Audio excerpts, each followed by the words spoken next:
Zapraszam na kanał Cynicznie po polsku. Dziękuję również pięknie za wszystkie subskrypcje i polubienia. No, jeżeli się cofniemy do 24 lutego ubiegłego roku i taką zrobimy retrospektywę ostatniego roku tej wojny, bo staram się unikać tego określenia, które chciał wprowadzić Putin, że to jest specjalna operacja wojskowa, to są takie bardzo ważne momenty w tej wojnie, czyli pierwszy tydzień, który tak naprawdę miał być finałem tego konfliktu, się okazało, że Rosjanie nie zrealizowali tego swojego planu. Ta ofensywa z północy na Kijów zakończyła się również niepowodzeniem. Tam już nie ma Rosjan. Ten, myślę, bardzo spektakularny, ale pod względem wojskowym uważam perfekcyjny manewr związany z odrzuceniem Rosjan z okolicy Charkowa.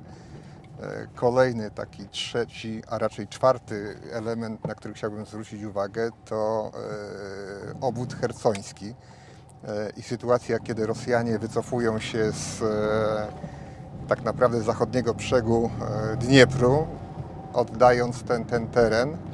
I dzisiaj linia frontu, która jest tak naprawdę niezmienną od kilku miesięcy. I teraz wymieniając tych 5 kroków, uważam, że ta moja diagnoza, parafrazując, nie jest chybioną. Rosjanie dzisiaj nie mają zdolności do uzyskania jakichś korzyści związanych z opanowaniem kolejnych terenów Ukrainy, a pod względem wojskowym oni tak naprawdę stracili zdolności ofensywne. Ja zdaję sobie sprawę, że temu towarzyszy sytuacja, gdzie kraj jako Ukraina jest niestety niszczony. Te uderzenia na infrastrukturę krytyczną, na miasta, giną tam ludzie, w sposób barbarzyński postępuje Rosja, bo inaczej tego nie można nazwać, jest absolutnie tragedią. Ale pod względem wojskowym uważam, że ten rok wskazał, że Rosja nie jest tą Rosją, o której myśleliśmy i że prognoza związana z tym, że wojna pod względem militarnym może się zakończyć sukcesem Ukrainy, jest wysoce prawdopodobna i tą swoją tezę podtrzymuję. Pierwszy nawet miesiąc był takim czasem, gdzie Zachód nie do końca wierzył, że Ukraina da odpór Rosji. Proszę zwrócić uwagę, że początek to była przez cały czas narracja, że tylko broń defensywna jest przekazywana. Tak naprawdę to były przekazywane w dużej mierze różnego rodzaju granatniki przeciwpancerne i te systemy przeciwlotnicze, które są do wykorzystania przez żołnierza. I wtedy, kiedy stało się tak, iż to, co opisywałem wcześniej, ta operacja nie zakończyła się powodzeniem, ten pierwszy etap, później Rosjanie zostali odepchnięci od Kijowa. Na Zachodzie, w moim przekonaniu, zaczęto rozpatrywać jednak kwestię, że to nie jest sytuacja, gdzie Ukraina jest straconą, że może jednak ten przebieg wojny wyglądać zupełnie inaczej. I drugi taki aspekt, na który chciałbym zwrócić uwagę i który też obserwujemy, proszę zauważyć, że co jakiś czas prezydent Zełenski musi się zmierzyć z sytuacjami, no delikatnie mówiąc, nieprawidłowymi, czyli albo korupcja, albo kwestie związane z tym, że nie wszyscy wypełniają swoją misję tak, jak należałoby tego oczekiwać, jak chociażby ówczesny szef służb specjalnych, jego przyjaciel od dzieciństwa. Bo można chcieć, można mieć wolę wypełnienia jakiegoś zadania, ale do tego są potrzebne kompetencje. I w tym przypadku ja jednak widzę, że to była ta sytuacja. Natomiast pamiętajmy, że Ukraina jest krajem, który do jeszcze tak naprawdę niedawna w wymiarze takim szerszym, globalnym był częścią Związku Radzieckiego. Na terenie Ukrainy mieszka dużo ludzi rosyjskojęzycznych. Administracja też składa się z takich ludzi i nie ma gwarancji takiej, ilu z tych ludzi jest już mocno przekonanych, że chcą żyć w wolnej Ukrainie, ale kończąc tą myśl, więc myślę, że Zachód był powściągliwy w przekazywaniu z jednej strony zaawansowanej tej amunicji, w przekazywaniu informacji, bo myślę, że ona jest jedną z kluczowych tych sukcesów, które odnoszą Ukraińcy. Informacje wywiadowcze, rozpoznawcze, które są dostarczane. I w poszczególnych już, powiedziałbym, nie tylko miesiącach, ale tygodniach, krótko mówiąc, w głównej mierze armia ukraińska udowodniła, że potrafi wykorzystać profesjonalnie przekazywany sprzęt i jak do tej pory nie mamy jakiejś sytuacji takiej mocno, że tak powiem, problematycznej z tym, że ten sprzęt zaawansowany, bo my jesteśmy przyzwyczajeni do tych takich nazw już klucze, tak? Patrioty, HIMARSy, teraz mówimy o czołgach, natomiast cały tam jest zestaw też wyposażenia radiolokacyjnego, tam są radary, tam są systemy rozpoznawcze, przeciwdronowe, etc., których tak, powiem wprost, bezkrytyczne przejęcie przez Rosji dawałoby jednak sytuację taką, w której Rosjanie mogliby wiedzieć, jak funkcjonuje, może staraliby się dostać do kodów źródłowych. Tego nie można wykluczyć, więc myślę, że tutaj była taka kwestia dotycząca tego, że Ukraińcy w poszczególnych miesiącach budowali to, że tak powiem, zaufanie w stosunku do Zachodu i dlatego Zachód jest może dzisiaj oceniany krytycznie, że dozował tą amunicję, ale ja to myślę, że jest to konsekwencja właśnie tych dwóch czynników, o których wspomniałem. W moim przekonaniu można już dzisiaj postawić taki jeden z pierwszych, bardzo ostrożnych wniosków, że tutaj mamy do czynienia z tak naprawdę zestawieniem dwóch wymiarów: ilości i jakości. Tak? I teraz, jeżeli byśmy zaczęli analizować, powiedzmy, nawet zmniejszający się budżet, ale jak on będzie alokowany, to może się okazać, że jednak myśl tych, którzy przewidują, prognozują przyszłość potencjału obronnego Stanów Zjednoczonych, że on ilościowo może się będzie zmniejszał, natomiast jakościowo będzie wzrastał, bo to, o czym jeszcze 15-20 lat temu mówiono w sposób taki troszeczkę jakby futurystyczny, że na polu walki pojawią się systemy bezzałogowe, że będą systemy, które będą zdalnie obsługiwane, że będą inteligentne, proszę spojrzeć na to, co się dzisiaj dzieje, tak? Nawet taka inicjatywa w Ukrainie polegająca na tym, że są kupowane komercyjne drony, tak, za powiedzmy tam 1500-2000 zł, jest podłączany jakiś ładunek typu granat czy granat moździerzowy i to też jest skuteczne. Oczywiście jest to dzisiaj tanie, ale działa, więc myślę, że tutaj wszyscy ci, którzy myślą o przyszłości sił zbrojnych, ten konflikt też powinni bądź obserwują. Ja bym rekomendował właśnie takie spojrzenie. Czy na pewno ilość, czy nie powinniśmy spoglądać w kierunku jakości? A ja obserwuję to w tej chwili właśnie w Ukrainie. Taki przykład, który będzie chyba dla wszystkich akceptowalny, to są te HIMARSy, tak? Których jest i się mówi, że 30 kilka, 20 kilka, dokładnie tego nie wiemy. Do tej pory żaden nie został zniszczony, co jest potwierdzane i przez Stany Zjednoczone, i przez Ukrainę. A proszę zwrócić uwagę, jak zmienił się obraz wojny po użyciu tej broni. Jeżeli słyszymy taką tezę, że chcemy mieć silną armię, dobrze uzbrojoną, która obroni nas, to trudno się nie zgodzić z tą tezą. A obserwując media społecznościowe, a szczególnie Twittera, to pan minister Błaszczak to powtarza kilka razy w tygodniu. I tutaj z nim się w pełni zgadzam. To jest przyszłość i o tym powinniśmy myśleć. Natomiast jeżeli chodzi o realizację, to jeżeli dzisiaj słyszymy o tym, że będziemy mieli tak naprawdę tysiące czołgów, jeżeli by zostały zrealizowane te projekty, to tak jak policzyłem, około 1600 czołgów. Nikt takiego potencjału tutaj u nas w Europie nie ma. Te słynne HIMARSy, o których mówiliśmy, że już nawet jest zgoda Stanów Zjednoczonych na sprzedanie 500 wyrzutni. I tak moglibyśmy wymieniać kolejne te informacje dotyczące zatwierdzania umów przez pana ministra Błaszczaka. Chcę od razu powiedzieć, że nie ma w formule prawnej takiego statusu. Ja już nawet publicznie zadałem pytanie, żeby mi wytłumaczono, na czym polega to zatwierdzanie umów, bo umowy się podpisuje, a pan minister ich nie podpisuje, tylko podpisują inne osoby. Natomiast to zatwierdzanie umów, to tak moim zdaniem to jest takie pewne teatrum, które na użytek, że tak powiem, no, przekazywania społeczeństwu o skuteczności pana ministra Błaszczaka się dzieje. Ale wrócę do odpowiedzi na to pytanie.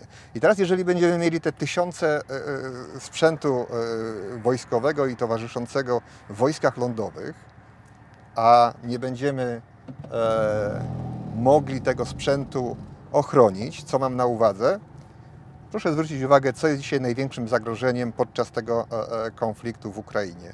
To są wszelkiego rodzaju systemy bezzałogowe, to jest lotnictwo i w końcu to są systemy rakietowe, balistyczne, od takich, które już są też mocno zaawansowane jak Iskandery, bo one mają zdolność manewrowania w ostatnim etapie lotu. To są rakiety kalibr, które mają zasięg taki, iż tak naprawdę wystrzeliwane nawet z rejonu Morza Czarnego mogłyby dosięgnąć cele na terenie Rzeczypospolitej. To są w końcu rakiety i broń hipersoniczna, która od niedawna weszła, bo pierwsze te takie komunikaty oficjalne to 2018 rok, a dzisiaj już też słyszymy i są potwierdzane przypadki użycia tej broni. To jest dzisiaj największe zagrożenie, więc myślę, że priorytet powinien być, że tak powiem, jednak skupiony na tym, żeby najpierw stworzyć właśnie ten parasol, o którym Pan mówi, i wtedy moglibyśmy budować pozostałe elementy naszej zdolności.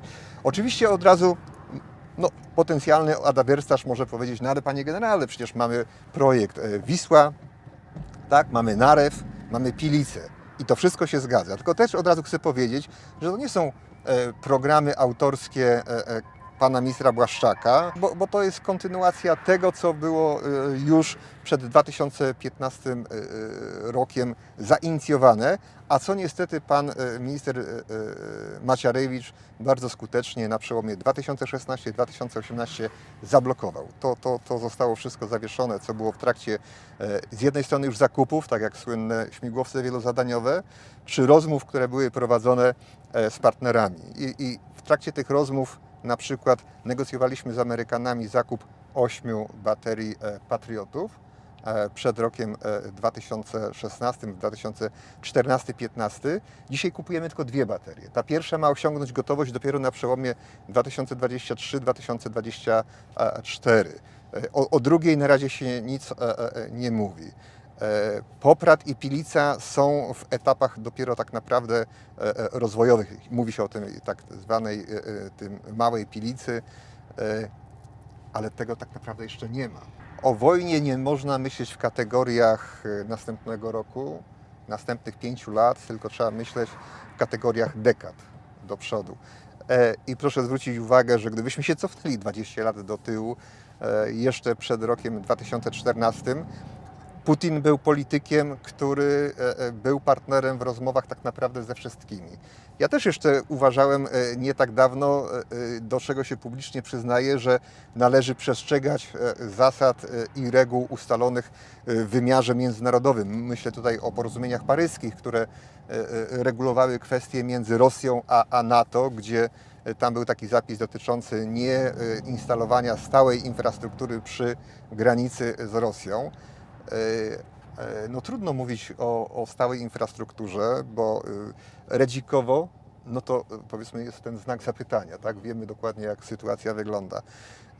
Ja w ogóle jestem, jeżeli już o tym mówimy, bo to jest taki dodatkowy temat, że ja jestem zwolennikiem tego, żeby na terenie Polski stacjonowało jak najwięcej wojsk sojuszniczych, ale może nie w wymiarze takim, który był na przykład ostatnio, no może nie ostatnio, ale 4 lata temu postulowany przez pana prezydenta Dudę i ja bym nie celował w tym, że ma tutaj na terenie Polski powstać kamp prezydent, powiem w ten sposób, żeby nie odnosić się do byłego prezydenta, ale myślimy oczywiście o tej inicjatywie Camp Trump, ale jestem zwolennikiem właśnie tego, żeby tutaj na terenie naszego kraju były, że tak powiem, był zgromadzony sprzęt, żeby były bazy logistyczne. W jakim celu? Państw sojuszniczych, bo koszt utrzymania takiej bazy jest dużo mniejszy niż zbudowania miasteczka dla na przykład kilku czy kilkunastu tysięcy żołnierzy z rodzinami, a tych żołnierzy można, krótko mówiąc, w sytuacji zagrożenia przerzucić. Ten sprzęt już jest na miejscu, mogliby wykorzystać. Ja chciałbym tutaj przy tym powiedzieć taką rzecz, bo niektórzy trochę myślą o tym, że wojna może wybuchnąć, krótko mówiąc, z dnia na dzień. Nawet to uderzenie 24 kwietnia dla wielu było zaskoczeniem, ale pamiętajmy o tym, że tak naprawdę sygnały o tym, że to się może wydarzyć, w Polsce już mieliśmy w listopadzie. Wtedy premier Morawiecki został poinformowany przez naszych partnerów ze Stanów Zjednoczonych. Więc jeżeli byśmy tak popatrzyli od listopada do lutego, to wtedy taki transfer, krótko mówiąc, żołnierzy, przejęcie tego sprzętu, rozkonserwowanie, rozpoczęcie ćwiczeń zgrywających, to jest absolutnie możliwe. Także ja jestem zwolennikiem tego. Zresztą powiem tak, to nie jest rzecz, którą w jakiś tam sposób sobie, że tak powiem, zaprojektowałem czy wymyśliłem, tylko rozmawiałem z kolegami ze Stanów Zjednoczonych, wtedy kiedy jeszcze służyłem i tam wielokrotnie nas przestrzegano, słuchajcie, tylko nie mówcie o stałych bazach, bo oni też dbali jednak o ten balans, że tak powiem, tych relacji z Rosją, tych relacji, które po tym roku, i to też mam świadomość, trzeba mocno zrewidować. To jest zupełnie inne spojrzenie. Także puentując tą poprzednią rozmowę, czy należy budować tego typu systemy, to powiem w ten sposób. Byłbym za tym, żeby w pierwszej kolejności był zbudowany taki system tej obrony powietrznej, a później kupujmy według naszych potrzeb niezbędne czołgi, niezbędne bojowe wozy piechoty, czy inny sprzęt. Natomiast ja osobiście nie widzę tutaj jakiejś takiej myśli, która byłaby perspektywiczną, jeżeli chodzi o rozwój sił zbrojnych. Na potwierdzenie powyższego wszystkim zalecam lekturę Strategii Bezpieczeństwa Narodowego, która została tak trochę kolanem przepchnięta i wydana w 2020 roku. To jest Strategia Bezpieczeństwa Narodowego opracowana przez ten rząd i wprowadzona postanowieniem prezydenta, pana prezydenta Dudy.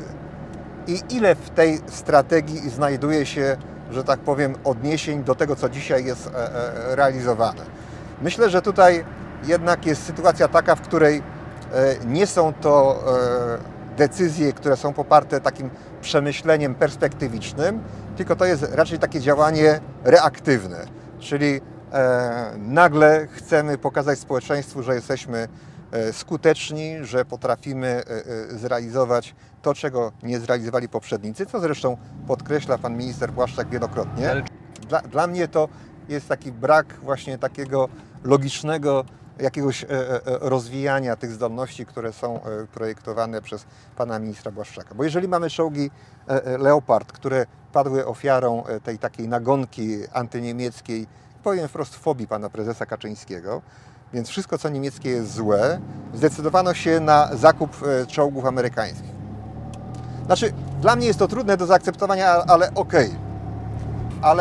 Ale powiedziałbym w ten sposób, że jeżeli się pojawia trzeci sygnał, że teraz kupujemy trzeci rodzaj czołgu, to proszę mi wierzyć, że to nie jest tak jak ewentualnie z kolekcją samochodów w garażu, jeżeli kogoś na to stać, że ma 3 samochody i jest to BMW, Mercedes i może jeszcze ktoś sobie kupi Bentleya, bo siły zbrojne trochę inaczej funkcjonują. To jest logistyka, to jest serwis, to musi być, że tak powiem, bardzo czytelne i proste. Ja bym był zwolennikiem tego, abyśmy w Polsce mieli jeden typ czołgów i to byłoby najlepsze rozwiązanie. W kwestiach bezpieczeństwa nie można powiedzieć, że coś ma się dziać. W kwestiach bezpieczeństwa powinien być projekt, powinien być on przyjęty przez parlament i powinien być realizowany. Jeżeli to jest sytuacja taka, że będziemy chcieli akceptować, że właśnie coś się dzieje, no to będzie pan miał we mnie adwersarza, który będzie mówił: nie zgadzam się. Obecny rząd nie wymyślił nic innego, bo jak będziemy przytaczać, to jest tak, Wisła, Poprad, Pilica, o tym mówiliśmy, tak? Teraz kwestia systemów rakietowych, to o tym już mówiono przed 2015 rokiem. Wtedy było już poszukiwanie, jakie będzie najlepsze rozwiązanie, żeby wojska rakietowe i artylerii były wyposażone właśnie w system rakietowy rażący na odległości 300 km.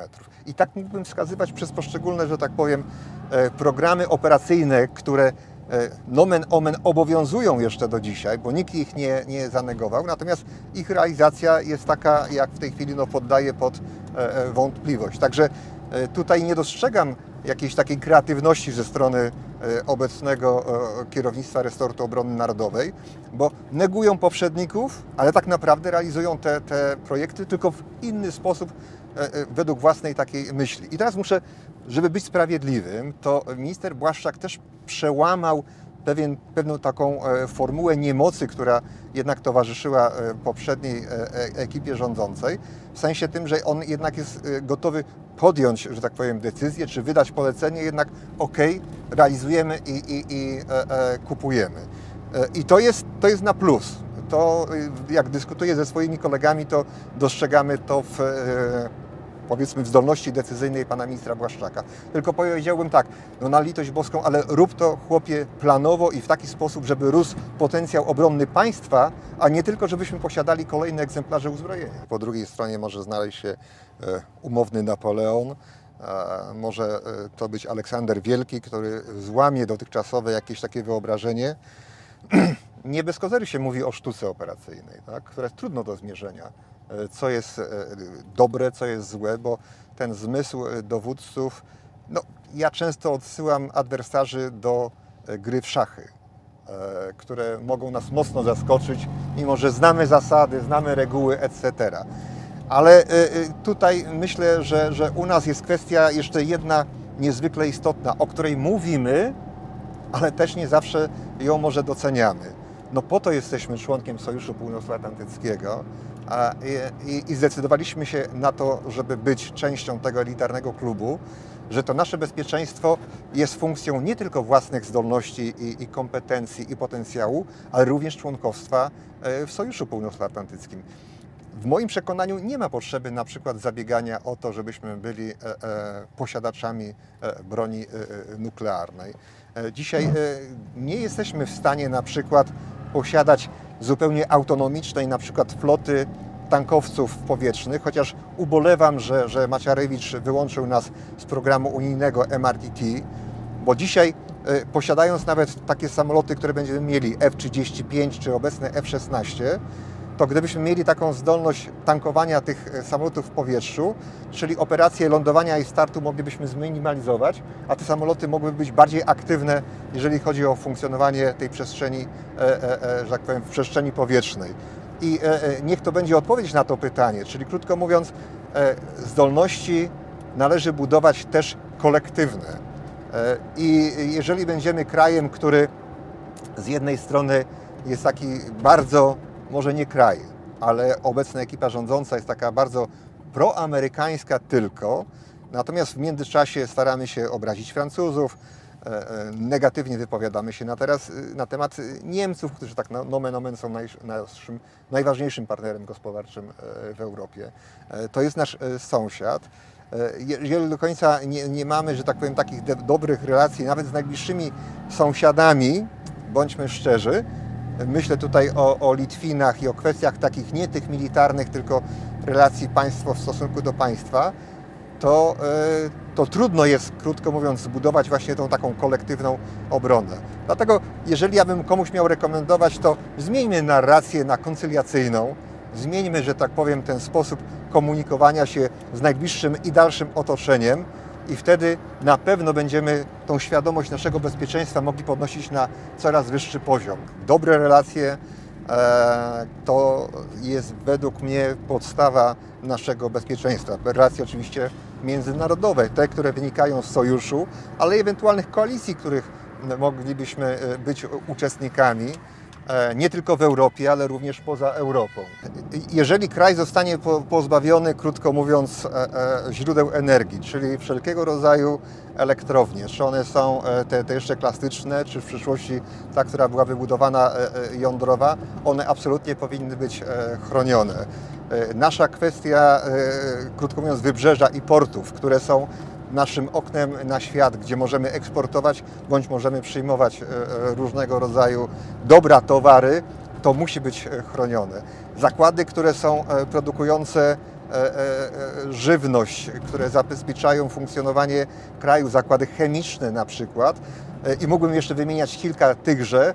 To są te miejsca, które powinny być chronione właśnie jako ta infrastruktura krytyczna. Natomiast jeżeli chodzi o Warszawę, no to rzecz najważniejsza według mnie to jest to, że Warszawa jest siedzibą władz naszego kraju. I tu już nie chodzi o bezpieczeństwo pana Andrzeja Dudy, Mateusza Morawieckiego, ale chodzi o bezpieczeństwo prezydenta, premiera, rządu. Bo zwróćmy uwagę to, co się dzieje w tej chwili w Ukrainie, że wojna się toczy, a Ukraina pokazuje, że państwo dalej funkcjonuje. Państwo musi być dalej kierowane. Stolica absolutnie powinna być chroniona, bo to jest też wymiar, i o czym powinniśmy pamiętać, niezwykle ważny, chociaż ktoś powie, że jak ja teraz powiem, że to jest symboliczny, ale upadek stolicy czy zajęcie stolicy no jest takim pierwszym przyczynkiem do tego, że państwo upada. Jeżeli jest sytuacja taka, że jest zagrożenie tego, że jednak wojna może potoczyć się w kierunku takim, iż można jednak stracić niepodległość, tak? To muszą być stworzone warunki, żeby państwowość mogła być odtworzona. I jeżeli chodzi o kwestię tego, że uważam, że wtedy z kraju powinni wyjechać naukowcy, powinni wyjechać Elity, tak? Elity te, które stanowią to zaplecze i z jednej strony moralne, i z jednej strony intelektualne państwa. Bo no, jeżeli stanie się tak, a stało się tak na przykład w przypadku Polski, bo uważam, że takie mamy 3 tragedie. To jest Katyń, to jest Powstanie Warszawskie i ta katastrofa z 10 kwietnia. Tam zginęli ludzie, których potencjał intelektualny i wkład w budowanie państwa jest tak naprawdę nieodtwarzalny. A jeżeli już, to przez kolejne dekady. Więc myślę, że jeżeli obserwowaliśmy wyjazd tego typu ludzi, to nie możemy tego krytykować i kontestować. Powtórę, jeżeli chodzi o też kwestię, przypomnijmy sobie też II wojnę światową, Wielką Brytanię, jak dzieci, krótko mówiąc, były wywożone z Londynu, z miejsc, które są narażone na, krótko mówiąc, były narażone na bombardowania. Tutaj do Polski w głównej mierze jednak przyjechały kobiety z dziećmi. Więc myślę, że tutaj to jest ta sytuacja, która jest absolutnie konieczną, niezbędną i tak podjęli decyzję Ukraińcy. Tutaj jednak użyję tego określenia, bym nie krytykował. No to zbliżamy się do takiego okresu zimnowojennego, że będziemy obserwowali tak naprawdę zapaść tej części gospodarki, która jest na rzecz społeczeństwa. Gospodarka militarna ma to do siebie, że ona jest niezwykle kosztochłonna. Ona absorbuje duże ilości surowców, a tym samym nie ma możliwości, że tak powiem, przecelowania tychże na potrzeby środowiska cywilnego. Ale z drugiej strony też pamiętajmy o tym, że Rosja jest krajem, który w dużej mierze posiada zasoby naturalne, ma duży potencjał ten ilościowy. Natomiast jeżeli chodzi o know-how, no to już od dawna wiemy o tym, że jeszcze daleko Rosji było do Stanów Zjednoczonych, czy dzisiaj do Chin, które też mocno jednak prą, jeżeli chodzi o rozwój gospodarczy.